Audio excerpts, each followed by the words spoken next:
Okay, should we start? Cool. Okay, welcome everyone. And thank you for joining us for the first Regulation 19 local plan engagement session. So today's webinar is going to be focused on development management policies, which you can find in Chapter 5 of the new local plan. Before handing over to Steve, just some house checking rules. So mics are switched off and also cameras. This is so we can get through the presentation. If you do have questions throughout the presentation, please pop them in the Q&A chat box or the chat box itself. And once the presentation is over, if you did want to voice your question, please just raise your hands and then I can bring you in to ask. So I'm going to hand over to Steve, who's going to present, and then we're also going to hear from Ian and Sam. So Steve. Very good afternoon. Thank you very much for joining us this afternoon. So our focus today is on development management policies. I am Steve Barton. For those of you who don't know me, I lead the strategic planning policy team, so I'm responsible for the production preparation of the local plan. And the local plan, as I'm sure many of you will know, is an absolutely significant and key document helping to shape growth and development across the local planning authority. It sets out a vision, strategic priorities and a planning policy framework for development in line with the council plan, the priorities set by the council itself. It creates certainty and confidence for communities, businesses and investors for future development. It must be prepared alongside the requirements that are set by national and regional governments, in particular the National Planning Policy Framework, which is of course prepared by government, and the London Plan. And it's important to remember that the London Plan is an integral part of our local development plan. This was a point that was often a source of confusion at Regulation 18. So you will have noticed that we've produced in the plan itself, but also as a separate standalone document on the web pages, a wayfinding guide to explain where you can find various policies either in our local plan or as parent policies in the London Plan. The new local plan covers a period from 2024 to 2039 and of course must be reviewed every 5 years.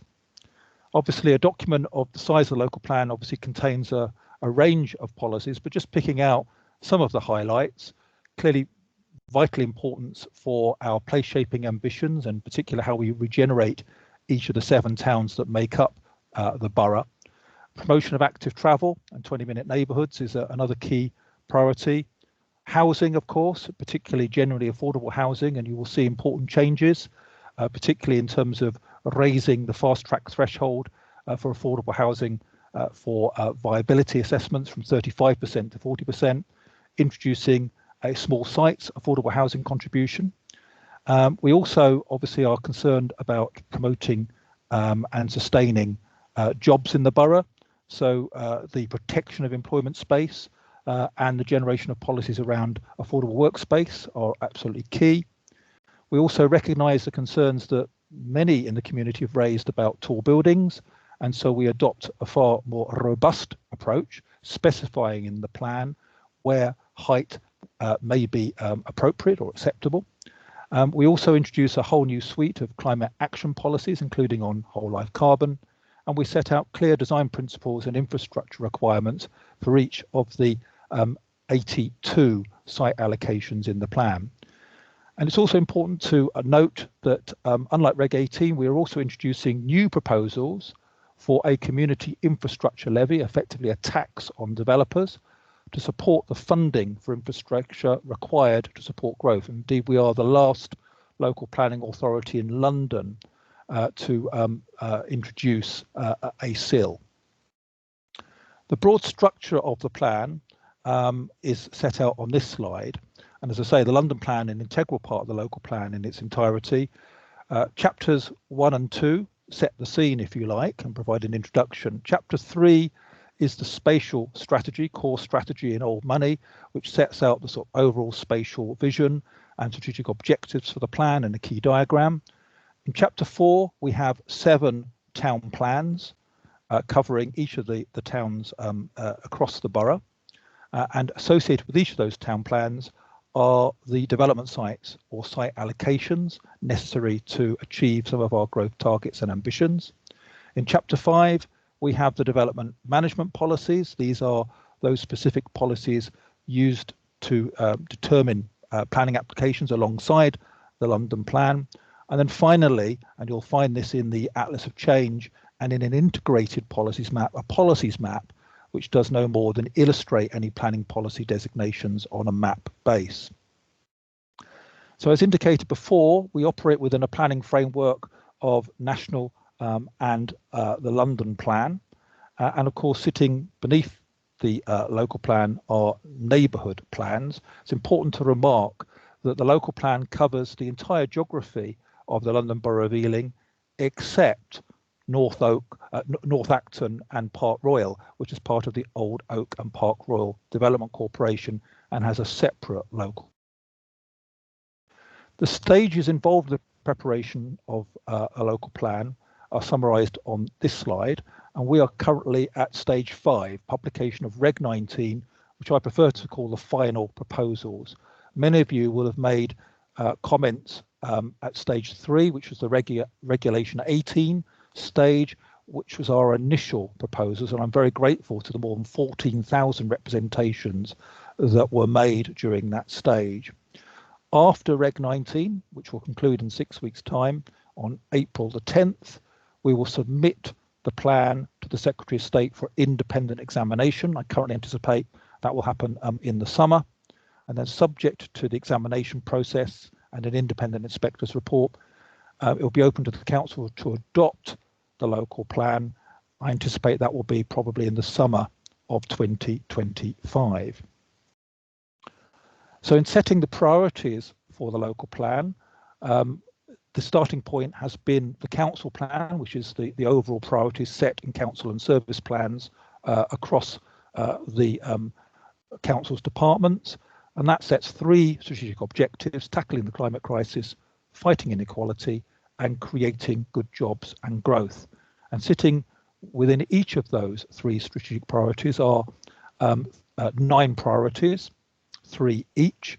And so you will see the structure of the plan in chapters 2 and 3, and reflected in chapter 4 is to follow that broad approach.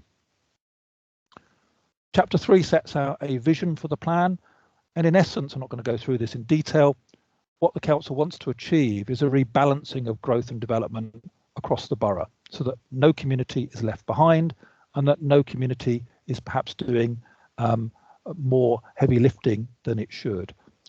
And obviously essential for that are the principles of good growth, which are reflected in the London Plan, and of course achieving more housing, better infrastructure, and sustaining and creating jobs, as well as obviously our suite of climate action policies that I've already mentioned.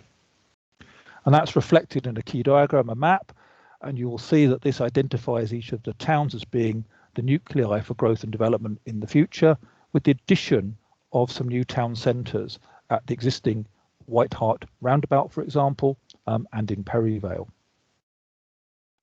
So now we're going to move on to the development management policies, the main focus of this afternoon's session. And there are 18 policies set out in chapter 5, which we're going to run through in a moment. These will either be local variations to a parent policy in the London Plan, or there will be entirely new local policies. And for either of those to exist, there must be supporting evidence to support and justify the approach that we take. So wherever possible, we've adopted the numbering system of the London Plan, and where we've gone outside the parameters of the existing London Plan, we've set new local policies. So I'd now like to introduce my colleague, sorry, actually one more slide, just to outline some of the key changes in Chapter 5 between Reg 18 and Reg 19. We've strengthened the policy on affordable housing. We've clarified the application of the policy on affordable workspace.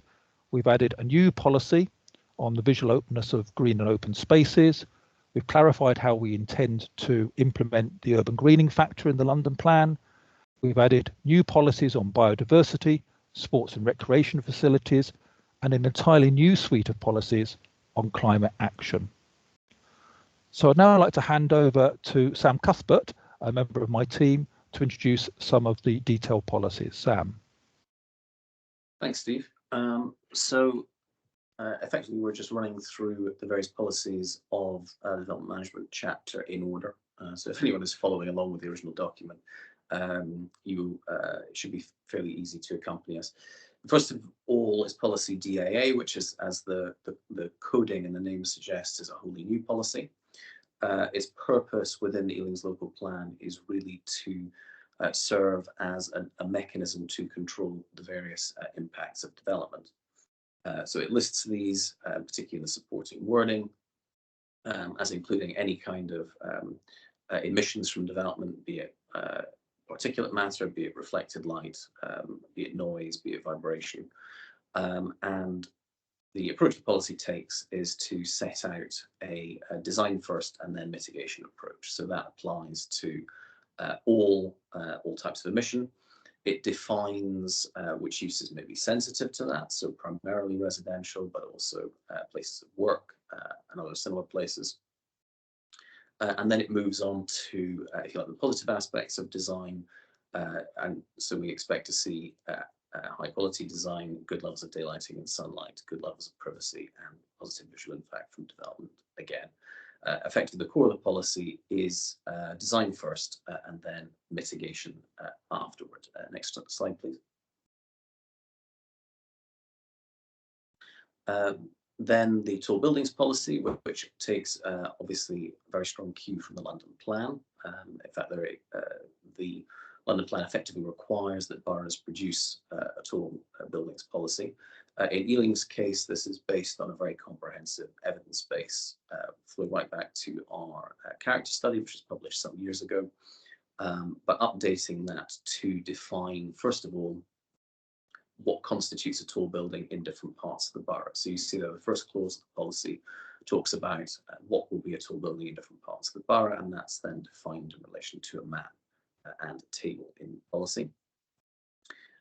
It's important to note that that threshold is the point at which something becomes a tall building in local plan terms. So up to that point, it's not a tall building, and it may be considered generally acceptable in that area of the borough. In relation to its height alone. This policy, I should say, separates out height as an independent aspect of policy. It defines height as being set in policy as a separate consideration.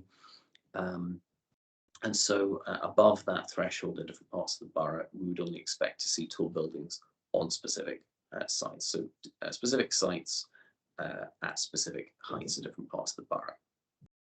To clarify that point, you'll see that clause G is highlighted on the screen. That's not a new point to the policy. It actually appeared in the Regulation 18 draft as part of the supporting wording, but it was felt that it was sufficiently important to bring that up into the policy text. And that makes clear that the threshold is simply that. It's a point at which a tall building will turn into a tall building, and doesn't mean that anything up to that height is automatically acceptable. Note also the final clause, clause H, which talks about tall buildings on industrial sites being effectively subject to a separate agreed master plan. That's simply because in relation to the methodology of the policy, one half, which is the sensitivity, is known to us now. That's unchanged for industrial sites, but the potential suitability of the sites for tall buildings isn't currently known, because we don't know, for example, where they may be subject to mixed development of one sort or another. Next slide, please. Affordable housing then, quite an intricate policy, which of course has to slot into a number of London Plan policies around affordable housing. This again is a new local policy rather than a local variation. It sets out clearly that the strategic target, quite apart from anything else, the strategic target defined by the London Plan remains at 50%. However, within that, there is an important split between 70% low cost rented at social levels and 30% intermediate provision. That reflects Ealing's housing needs study. and also that will take the form of a particular set of tenures and unit sizes based on the nature of demand and also on incomes.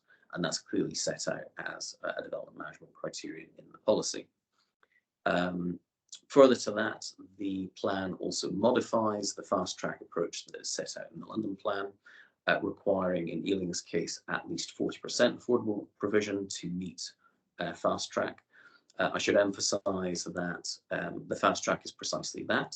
It doesn't set the requirement for affordable housing. The strategic requirement is actually 50%. That's what we will look for on all sites. However, in Ealing, provided the appropriate tenure mix is achieved, we're content for applications to come forward without viability assessment in the event that they meet this 40% threshold rather than the London Plan 35% threshold. The rest of the policy is, I think, much as you would imagine. Effectively, the provision should normally be made on site and units should be secured in perpetuity rather than for a defined period of time. Similarly, we do expect shared living to make contributions on site and for those to meet the 40% contribution for fast track. And also similarly in the case of purpose-built students, large purpose-built students accommodation as well. Next slide, please. Complementary to that, the local plan introduces a small sites contribution that's defined in relation to the size of the site. So 20% on sites of 5 to 9 dwellings and 10% on sites of 1 to 4 dwellings. And that is based on the whole plan viability assessment. Next slide, please.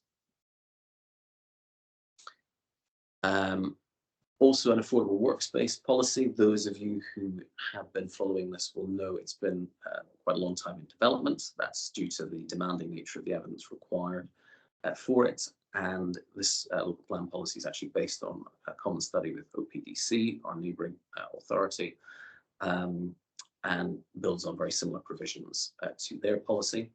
So in sum, this is a necessarily lengthy policy, but in sum, it requires a 10% contribution of gross floor area in mixed schemes. And I should emphasise that's the floor area of the commercial component of a mixed scheme, and a 5% component of net floor space in office and industrial schemes.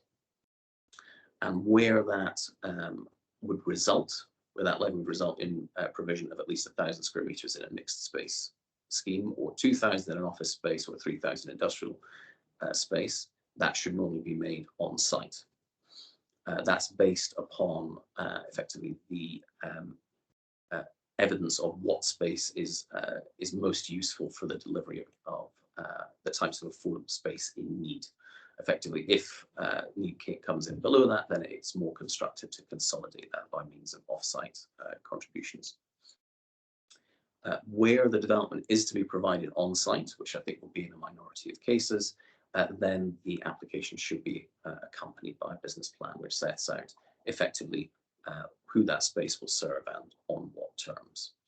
And the final component of the calculation is then that the workspace based on that floor area that we've established previously will be provided on the basis of an 80% discount for 15 years.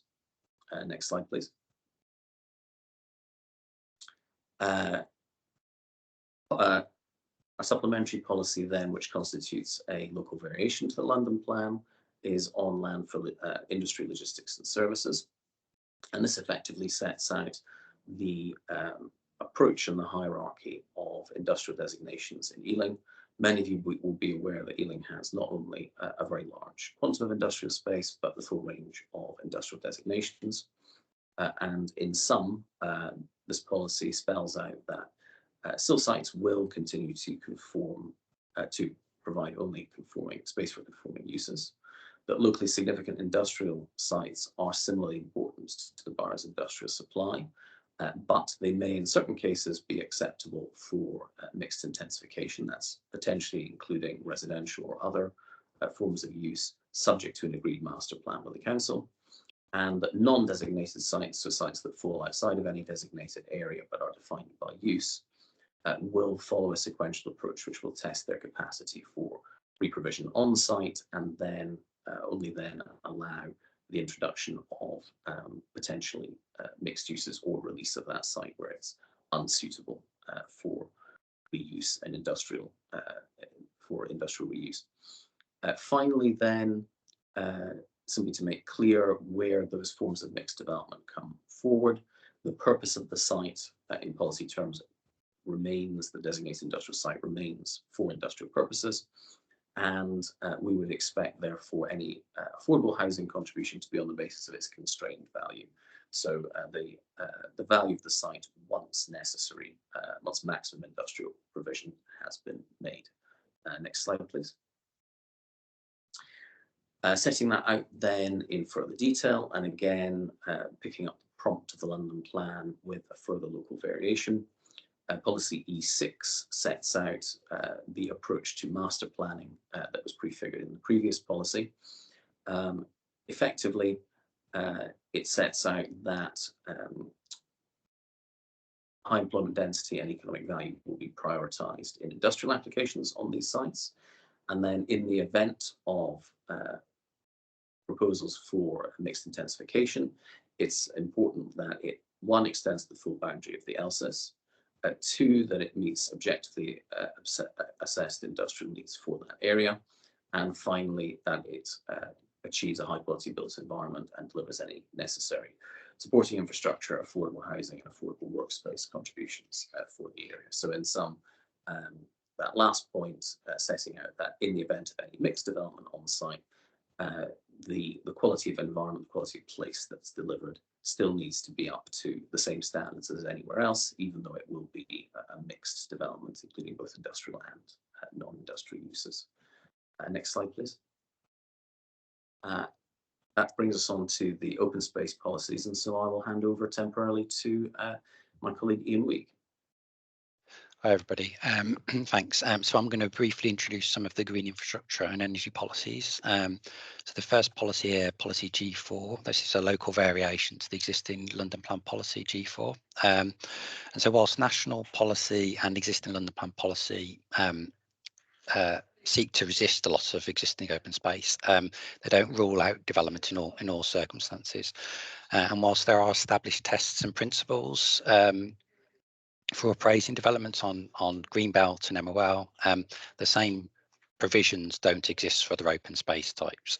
And so what we've sought to do here for this variation is to kind of qualify those key tests which development must satisfy in order for us to be able to support them, namely that the development directly supports the open function of the site, and also that the development is appropriately sized and sensitively designed to preserve visual openness in particular. And it is key that both tests are met. And the second clause here, this was intended to kind of remedy a gap which has arisen following kind of multiple updates of national and regional policy, and this is about ensuring that visual openness is preserved within and across open spaces, and this catches developments which are located both within or sit within open space itself, but it also covers development which is adjacent as well to open space, which may have an impact on its visual openness. So the second policy here, policy G5, again, this is a local variation to the respective parent policy in the London Plan, and that London Plan policy requires the inclusion of urban greening measures in new developments to increase green cover. And obviously to this end, the Mayor has developed a generic urban greening factor tool to assist boroughs in determining the appropriate provision of urban greening in new development. And clause B of the policy, the London Plan policy, that invites boroughs to consider setting local urban greening factor targets, although it does set some targets which we can use in the interim. We've considered this carefully, and we have no evidence which currently supports us supporting a different or variable target from that set within the London Plan. And so what we've set out here is that we intend to effectively adopts the current London Plan target, so there is no change from the current policy approach. And I think there is value also in kind of maintaining a consistent approach across the board as well. If we can have the next slide, please. Thanks. Okay, so again, this policy is a local variation to the parent policy in the London Plan, which is policy G6, which covers biodiversity. Just want to say the existing core provisions, which include things like the mitigation hierarchy, they remain unaffected by our local variation here. And this local variation, I think, essentially represents our local policy response to the operation of biodiversity net gain. And this is essentially a new requirement introduced by the 2021 Environment Act, and it requires developers to demonstrate how they plan to achieve a minimum of 10% increase in biodiversity in all the new developments. And that mandatory requirement took effect from the 12th of February this year for all major developments, but that will be extended to small sites in April as well. And the 10% legislative requirement is mandatory, and in fact the process itself is already heavily prescribed, and so there's no requirement for local planning authorities to repeat what's set out through the mandatory provisions. That said, though, there is still value in establishing locally specific biodiversity net gain policies in local plans, and specifically to steer the implementation of the mandatory provisions, and also where justified to set a higher percentage target. So as drafted, then we're proposing setting a minimum target level of 20%. It's obviously an increase of 10% above the mandatory requirement. In addition, we've also sought to qualify where off-site provision may be entertained, and I've also sought to steer geographically where off-site provision should be directed. And in part, this will be guided by a future local nature recovery strategy. And so just to say that is another output which is required as a consequence of the 2021 Environment Act. And the GLA have been nominated as the kind of responsible authority for producing that, but we're working collaboratively with them. And so the intention here with this clause is to basically future-proof the policy, so there's a clear link relationship with that once it's available and published. So next slide, please. Thanks. Again, policy S5, this is a local variation, and the council published a sports facility strategy in July 2022, and that examines the existing provision and need for indoor and outdoor sports facilities, which then informs future investment and also the planning of these facilities. Kind of very simply, this local policy clause is really seeking to establish a link with that strategy, and that's so that we can ensure that schemes have regard to the content of the strategy itself. Next slide, please. Thanks. Okay. Okay, so this, oh, have I jumped on? Sorry, apologies. I think yeah, that's one. Okay, so this, so the next two slides, in fact, are both deal with building performance, specifically in respect of energy usage and carbon emissions. These are actually new policies which we've introduced through the Reg 19 plan. So there weren't similar policies in the Reg 19 plan, and that's basically because we were developing further evidence during that period, and there's been various kind of evidence-based studies we've undertaken. Probably the most significant is delivering a net zero study.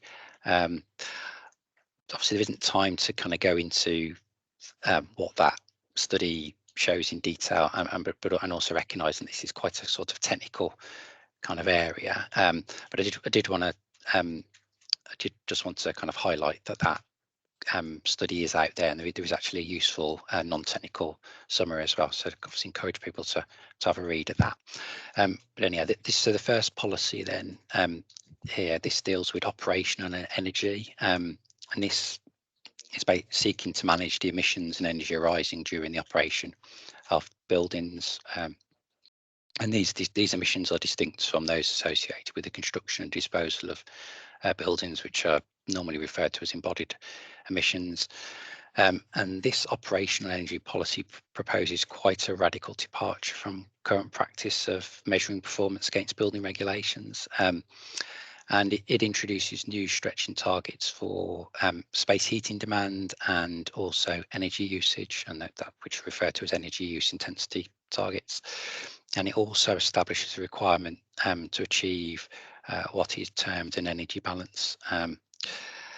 And these targets and the outcome of an energy balance, those are to be measured through a new form of modelling, which is referred to as predictive modelling, and this is distinct from the existing modelling systems that are used, such as SAP and SBEM, currently under building regs. So this, I suppose the other thing I wanted to highlight is this policy seeks to prioritise carbon savings on site, and therefore assumes a more limited and defined role for offsetting in the future. Next policy, sorry, next slide, please. Thanks. Maybe I can jump. Okay, great. So this new policy on embodied carbon, this policy introduces for the first time embodied carbon limits for major developments, and this target is based on LETI targets. So LETI is the Low Energy Transformation Initiative, and through this policy, we've kind of recognised the evolving nature of this policy area, and so we've set out stepped targets which will change over the life of the plan. So our whole life cycle carbon approach policy, this brings together the two previous policies covering operational embodied energy. The current London Plan policy requires whole life cycle carbon assessments for referable applications only, and our proposed local policy lowers the threshold to include major schemes as well, in addition to referable schemes. In addition, the revised policy requires applicants to undertake what's called an optioneering exercise as part of that assessment process, and that is intended to assist us with evaluating in relative terms the carbon emission performance of different development options for an application site, and essentially to determine which is the optimum option or scenario. And the findings of this optioneering exercise can then be considered alongside other planning considerations to determine the most appropriate option, and that typically this will include consideration of kind of retrofit first approach, but it also can deal with different building forms as well, and so that will pick up particular issues around things like tall buildings and so on. And so the third policy here, this is around circular economy, and so what we've done here is effectively extends the existing requirement to prepare circular economy statements, which currently applies to referable applications, to now also include major developments as well. I can try and see if I can move on to the next slide. Okay, yes, great. So I think, yes, so this is, yeah, so I think this is my final slide.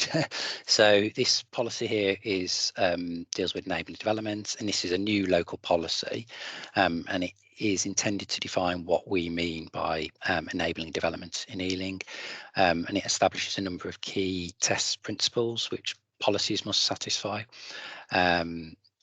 in order for them, in order for an applicant to engage the principle of enabling development, and and for them to demonstrate that the development itself qualifies as enabling development. Enabling development is essentially a term used to describe development that would, ordinarily be unacceptable in planning terms, but for the fact that it brings with it public benefits, and those public benefits are considered to be sufficient to justify it being carried out. I think it's useful to distinguish between what we are enabling and also the that aspect of the scheme, which is the enabler, or doing the enabling as well. And I think also it's helpful I think the policy is intended to kind of focus our minds really in terms of what is the kind of primary outcome which we're aiming to enable, and that is really about tying it to the designation or the policy which the scheme conflicts with. So, for example, if the scheme is impacting on green space, for example, then the enabling development, would ideally be bringing benefits which benefit the open space in some way. Another key principle is that the development is no more the enabling developments, or the enabling aspect of the development, is no more than is necessary to in most cases cross-subsidise or fund the thing that we're trying to achieve, the outcome that we're trying to achieve. And I think I'm passing back now to Sam. Thanks. Thanks, Ian. Just a few brief further slides, and then I will hand over to Steve to sum up. I think that the final development management policy that I'll be discussing is funding the local plan. Unlike most of the others, the detailed wording of this is probably not so important to set out today. It's really a container policy to implement the Community Infrastructure Levy. And so I'll move on to the next slide and talk specifically about the Community Infrastructure Levy, although very happy to take any questions on that policy if they come up. So effectively, alongside the local plan, but as a separate statutory consultation and subject, as I understand it, to a separate examination, or likely to be, is the draft charging schedule for the Community Infrastructure Levy. As probably all of you know, its purpose is to replace in part Section 106 and to gain, therefore, the financial contributions necessary to the delivery of strategic infrastructure. Unlike the Section 106 approach, which has existed previously, it is a non-negotiable charge. It's simply a standard levy which is priced into every application and has to be paid in order for the development to commence. However, Section 106 will continue to exist for any site-specific mitigation requirements, effectively anything that's non-standard or which relates to the rendering of development acceptable through means other than built development on site. And obviously, Ealing's charging schedule is separate to, but a supplement to the Mayor's charging schedule as well. This will be new, as I say, alongside this local plan. It doesn't constitute part of the plan, but obviously a very important part of context to responses to either consultation will be what's contained in the other. Can I take the next slide, please? Moving on then a bit to the detail of the draft charging schedule. It's obviously based on specific infrastructure requirements. Those are primarily set out in the infrastructure delivery plan, which again forms part of the local plan evidence base. It will be necessary for the schedule itself to be subject to consultation and independent examination, which I referred to before. And the intention is that the schedule has to strike a balance between any additional investment needed to support the development set out in the plan and its potential effect on the viability of development as a whole. As a result, that shares a common viability assessment with the local plan, which prices in all the policy impacts and then looks at the infrastructure requirements on top of that. Once the schedule is adopted, it will, as I said, be the primary mechanism to raise funds for strategic infrastructure. It will replace Section 106 in that respect. However, Section 106 itself will continue to be used as the charging mechanism for affordable housing, that being the single biggest non-SIL item, and also any non-infrastructure improvements or mitigation. Next slide, please. I won't go through the schedule in detail, but this is an excerpt of the specific charging schedule as set out in the consultation documents.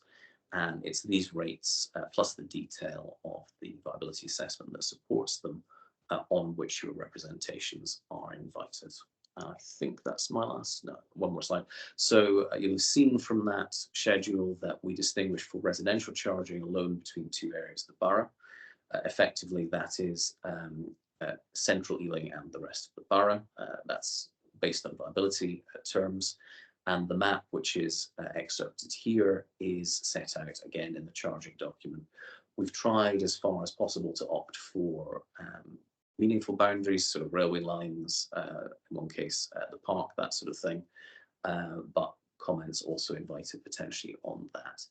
As I say, that consultation runs parallel to the current local plan, and consultation details are set out here and will be available after the session as well. And I think that is my last slide, Steve. Thank you very much, Ian and Sam, for a very comprehensive run through. So just to end today's webinar, just to say that the Regulation 19 local plan consultation closes 6 p.m. on the 10th of April. If you use your proprietary search engine and put in Ealing Council and local plan, it will bring you to our landing page.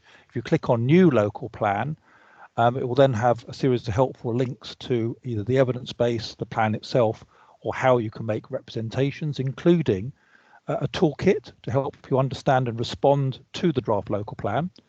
And there are many ways in which you can provide feedback. Our preferred method is through a Survey Monkey form, where you can download and complete the representation form. You can also download that as a hard copy or as an electronic document and send those back via email. You can write to us directly by email. You can send us snail mail. And just to say that you can also find hard copies of the representation form together with copies of the local plan in libraries across the borough. In terms of next steps, and following closure of the Reg 19 consultation, officers will obviously give careful consideration to your responses. We will prepare a consultation summary statement, and the plan together with the evidence base will be submitted to the Secretary of State for independent examination. I should say that we now can no longer make any changes to the plan. We can recommend and suggest modifications to the plan based on any responses that we receive, but it will be the inspector who will now have the final say as to whether or not any future modifications to the draft plan are made. And if any of those amendments are deemed by the inspector to be significant, then further rounds of public and stakeholder consultation may be required. In assessing and examining the plan, the inspector uses two main routes, a variety of legal compliance tests and the tests of soundness, which are set out in the National Planning Policy Framework and are also summarised on the local plan landing page. And it will be the inspector who will decide the matters and issues that will be discussed and determined during the examination. We expect to submit the plan. Obviously, it will depend on the scope and the number of representations we receive during Reg 19 during the summer of this year. Obviously, as I say, the timetable for the examination will rest with the inspector, but I would expect hearing dates to be likely to be either later in the autumn of this year or winter, end of this year, beginning of next year, with adoption subject obviously to the examination process and the inspector's final report likely to be around the summer of 2025. So at that point now I'll hand back to Ezra. If there are any questions or points of clarification, I'll be happy to help. Great, thank you so much, Shaw. So there are a few questions in the chat, and before I hand over to Nick to ask his, I'm just going to say, Surinder Par, thank you for your two questions. I think as you are an Ealing officer, we can take this offline and then come back to you separately. Kay's question, why is the term enabling development not defined in the glossary of terms? And from what she's hearing, it doesn't sound too clear. So Steve or Ian, did you want to answer this? Well, if I can deal with the glossary, if it's not in the glossary, that's just an error, an omission. It should be included there because the definition is very clearly part of the policy. In terms of the policy not being clear, Ian, did you want to comment on that? It may well be that I didn't articulate it particularly well, so apologies if that's the case. Yeah, I mean, I think, I mean, as Steve has said, I mean, what we've wanted to do is to, I mean, obviously, yes, we could place it in the, you know, we could also define it in the glossary, but in doing that, we're not necessarily attributing the weight that we want to attribute to it in terms of how we want enabling development to be interpreted locally in Ealing, and so we feel it warrants being defined through the policy, and therefore that the policy sets out those core kind of tenets, principles of what kind of enabling development is. So I think that's the reason we've opted to have a separate policy which defines it, but there's no reason why it couldn't also be included and defined in the glossary as well. Okay, thanks both. Nick, I'm gonna unmute you if you wanted to come in and ask your question. Two moments. So your mic is now unmuted, so yeah, if you wanted to come in and ask your question. So you might need to actually unmute it yourself from your end and then come in and ask. Yeah, hi, can you hear me now? Yes, hi. Yeah, hi, it's Nick Sutton from Maven Plan. We're planning consultants. We submit a number of applications in Ealing. I just had one question in relation to the shared living policy and why that form of development's being restricted to Ealing Metropolitan Town Centre only. I appreciate that it may well be in the evidence base. I just haven't delved that deeply to find it, but it strikes me that one of the key priorities of the plan is to ensure growth is spread to the 7 town centres, yet this policy restricts that type of housing to Ealing Metropolitan Town Centre only, and it seems an unusual stance given, particularly in the current market, co-living, shared living is one of the strongest residential type housing drivers to the local economy, yet and indeed we've submitted a number of co-living applications that sit outside Ealing Metropolitan Town Centre, but we've got a policy that's driving all that type of housing into Ealing Metropolitan Town Centre, and it's seemingly not going to benefit some of the other more satellite towns that could benefit from this form of housing. Sam, do you want to pick that one up? Sure, happy to. Yes, Nick. I mean, 2 parts to the answer really, which is the restriction is pretty straightforward. It's basically as stated, I think, in the policy itself, even in the Reg 18 draft, which is it is to do with the type and range of facilities that the council feels is demonstrably necessary to support that type of shared living accommodation. There have, as you say, been schemes across the borough. I think going back in before the last local plan. And the assessment of those, the understanding of how successful they've been and how they've impacted their local areas, plus, as you say, the plans for development set out in the new plan are really what's driven the restriction. I would say an allied consideration that it's probably important to draw your attention to is really in the housing evidence, where it examines the definable need for these types of developments. And really concludes there's not a strategic definable need for this type of development.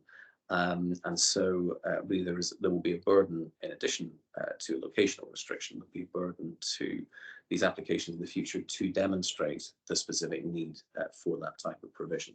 So I think the policy itself, as written, is a sum of those 2 considerations, both the material requirements necessary for the success of the development and also the place of this type of development in Ealing's hierarchy of need in relation to housing. Thank you. Ezra, do you want me to answer the questions in the chat? I can rattle through those fairly quickly. Yeah, that'd be great. Thanks, Steve. So there's a question about the status of conservation areas. And again, just to be clear, conservation areas and the associated appraisals and management plans are not technically part of the local plan, although obviously referenced. We have been undertaking separate consultation exercises, Bob, I'm sure you'll be very familiar with, where we've reviewed conservation area boundaries, in some cases additions, in some cases amendments and deletions. In one case, we proposed an entirely new conservation area for Northfields. We got quite a substantial number of representations. That consultation closed, as you know, at the end of January. So officers are still in the process of very carefully assessing those before making any further decisions or recommendations. So changes of status of the conservation areas won't happen through the local plan. It will be happening through those separate processes. Very good question from Matthew about the SIL schedule. I can't give you an exact answer because we have decided in recent weeks not to get the planning inspectorate to be the examiners of the SIL schedule. So we're looking to go down an independent route, and we're still talking to possible providers. My ambition is to try and complete that process by the end of this calendar year or the end of the financial year. But as I say, it will be subject to us entering into the necessary contractual arrangements with a third party to conduct the examination and all the associated processes, which might include also the potential for public hearings as well, and those would need to be scheduled. And there was a question about the recording of the session. Yes, the session is being recorded, and the intention is, together with the slides that you have seen, that we will put those up on the council's website as quickly as we can. There was a question from Bradley about a review of SPGs, SPDs following adoption.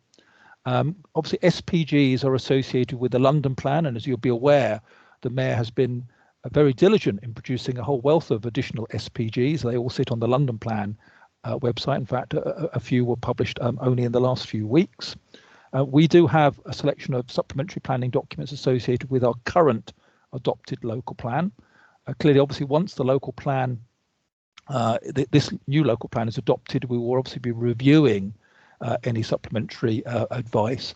Although, of course, you need to be aware of proposals in the plan making reforms, which would change the way in which SPDs are produced, so that they would firstly be rebadged as supplementary plans and will therefore have to go through the same process, including examination, for a development plan document such as the local plan, which I think will add enormously to the costs and the time taken to produce those.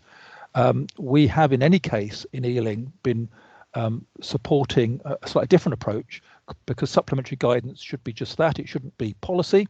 It should be hooked off a parent policy in the local plan, and is intended to provide helpful guidance and signposting to either technical or other guidance that might be helpful in implementing aspects of the policy. So it shouldn't be used as a means of setting new policy primarily. And so we have created something which we've called local planning policy guidance, which also sits on our website.